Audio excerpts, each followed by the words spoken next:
कुतश्चिन्तातुरो भवान् त्वरितं गम्यते कुत्र कुतश्चागमनं तव। हे भाई इतने दीन मुख क्यों हो? कुछ लोग होते हैं करोड़ों रुपया बैंक में जमा है, बोलेंगे कैसे हो? जी रहे हैं महाराज, शकल पर 3:30 बज रहा है। ऐसे लोग बहुत देखोगे आप। तो कथम ब्रह्मन दीन मुखा, एक भाई ने पूछा इतने दीन मुख क्यों हो? तो दूसरे ने पूछा कुतश्चिन्तातुरो भवान्, कहां से इतने चिंतित होकर आ रहे हो? तो तीसरे भाई ने पूछा त्वरितम गम्यते कुत्र, इतने तेज कहां जा रहे हो? और चौथे भाई ने पूछा कुतश्चागमनं तव, कहां से आ रहे हो? बड़ा भाई होने का मतलब ये नहीं कि हम बड़े हो गए। बड़े भाई का मतलब यह है कि छोटे भाई का सुख और दुख में हालचाल लेवे, तब तो बड़ा भाई है। और छोटे भाई का यह धर्म है कि बड़े भाई की बात को माने।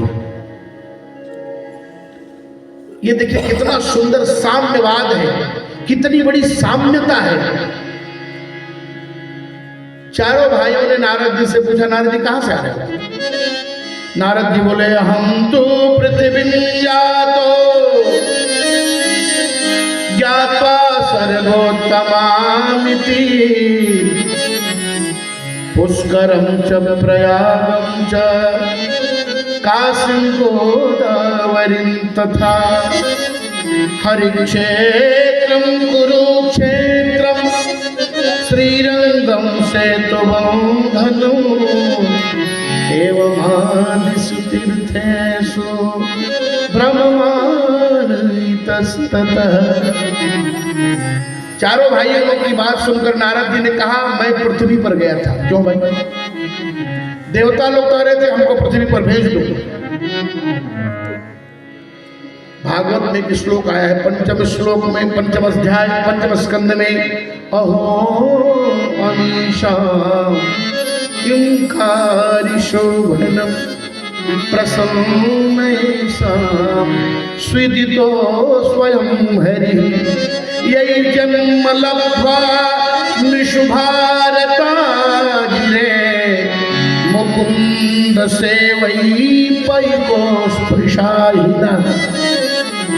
देवता लोग कहते हैं धन्य है धरती के लोग, ऐसा कौन सा पुण्य किए जो परमात्मा उनको धरती पर भेजते।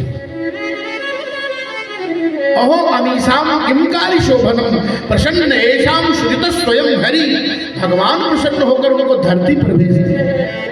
नारद जी बोले जरा पृथ्वी का इंस्पेक्शन कर लेता हूं, पत्रकार है ना। नारद जी पत्रकार हैं, देवताओं के पूछिए पत्रकार महोदय लोग बताएंगे। और ठीक सुधाकर भैया के पीछे ही बैठे हुए हैं। ये लोग जयंती भी मनाते हैं नारद जी। तो देवर्षि नारद, नारद किसे कहते हैं? नारम ज्ञानम ददाती थी नारद, जो ज्ञान दे उसका नाम नारद है। नारम अज्ञानम यदि खंड्यति थी नारद, जो अज्ञान का खंडन कर दे उसका नाम नारद है। और नार का मतलब होता है मतारी का नाल, जो माँ के पेट से निकलते समय नाल रहता है, उस नाल को काट करके भवजाल से मुक्त करके जीव को भगवान से जोड़ दे, उसका नाम नारद है। देवर्षि नारद बोले हम पृथ्वी पर गए थे। क्यों गए थे भाई? बोले सर्वे करने गए थे। क्या सर्वे करने गए? देखे जरा पृथ्वी की स्थिति क्या है। तो सबसे पहले कहां गए? पुष्कर गए। तीर्थों के राजा हैं प्रयाग और तीर्थों के गुरु हैं पुष्कर। तीर्थ किसे कहते हैं? तिर्यते अनेन स तीर्थ, जहां जाने के बाद हमारा तरण तारण हो जाए उसका नाम तीर्थ है। अब कुछ दुष्ट बोल रहे हैं कि जो पाप किया होगा वही नहाने प्रयाग जाएगा। ये सब रावण कुंभकर्ण के मौसेरे चचेरे भाई हैं, कलयुग में प्रकट हो गए। हाँ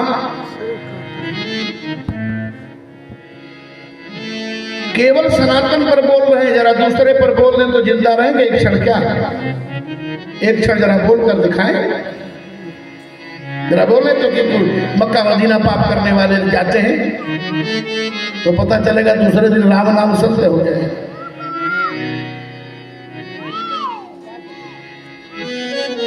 तो देवर्षि नारद ने कहा कि मैं सबसे पहले तीर्थों के गुरु के पास गया,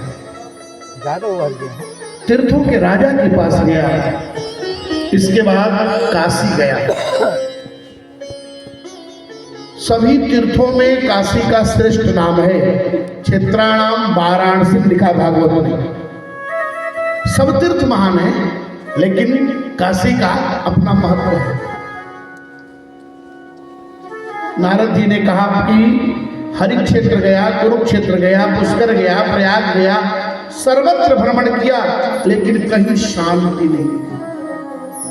क्यों नहीं शांति हुई? कहा कलयुग अधर्म नाम के मित्र के साथ घूम रहा था और क्या देखा महाराज? कहा सत्य नहीं है, दया नहीं है, दान नहीं है, पवित्रता नहीं है। पेट भर गया, बोले जीवन सफल हो गया।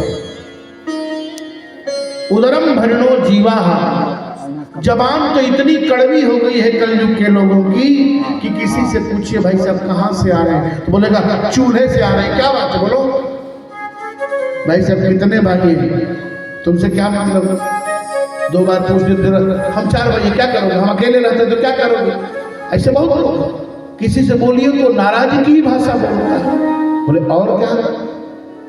कहा मंदा सुमंद मतया, लोग आलसी है। घर बैठे लोग सोचते हैं कि चावल गेहूं मिल ही रहा है, काम क्या करना है, मस्ती में रहो। कलयुग के लोग बड़े चतुर हैं, आलसी हो गए। जिसको ज्यादा सुविधा मिलेगी वो आलसी हो जाएगा, याद रखिएगा। बैसाखी पर चलने लगेगा तो लोग सबसे पहले आलसी हो गए। मंदा, बोले कोई बात नहीं, आलसी है तो बुद्धिमान तो हो। अगर व्यक्ति आलसी भी हो लेकिन बुद्धिमान हो तो काम चल जाता है। बोले नहीं, मंदा सुमंद मतया, बुद्धि भी मंद है। अच्छा कोई बात नहीं, बुद्धि भी मंद हो लेकिन यदि भाग्यवान हो।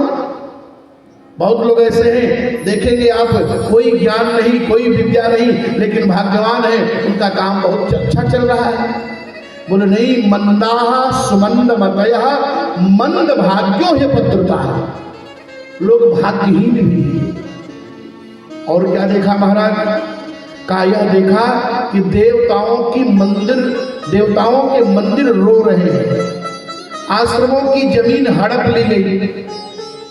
अब मंदिर में पूजा करने की हालत है, कोई पूजा ही नहीं करता आजकल। अब पूजा के नाम पर इतना ढोंग हो रहा है। आप देख रहे हैं मंदिर के पूजाओं की क्या दुर्दशा हो रही है।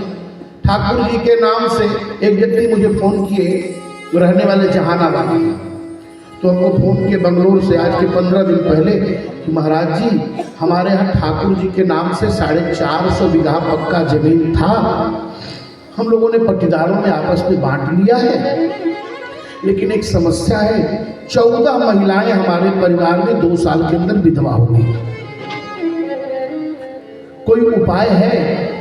हमने कहा एक ही उपाय है कि 450 बीघा कृपया जल्दी से छोड़ दो, दूसरा कोई उपाय है नहीं। भागवत कार कहते हैं आश्रम की जमीन लोगों ने कब्जा कर लिया। जान सुनिए, भागवत में लिखा आश्रमा यमनारुद्धि, आश्रम की जमीन को लोगों ने कब्जा कर लिया है। और क्या देखा महाराज? का देव प्रतिमाओं की पूजा नहीं हो रही, मंदिर में पुजारी रखे, पुजारी जी 9 बजे जगते हैं, जब तक 4 ठो गुटका न मुंह में डाल ले तब तक पुजारी जी का पेट साफ नहीं होगा। ऐसे ही पुजारी जैसे देश के जितने कचड़े हैं पुजारी बनकर घूम रहे हैं। दिक्कत तो ये है। और क्या देखा? गुटका का और देखा कि हर घरों में जवान स्त्रियां मालकिन बनी है, बूढ़ी स्त्री से कोई हालचाल भी नहीं लेता। ध्यान से सुनेंगे, आज के 5500 वर्ष पहले नारद जी ने यह दृश्य देखा था। तरुणी प्रभुता ये है और क्या देखा महाराज? बोले सियाल को बुद्धिदायक, बड़ा भाई घर में बैठा रहता है, उससे कोई परामर्श नहीं लेता। लोग ससुराल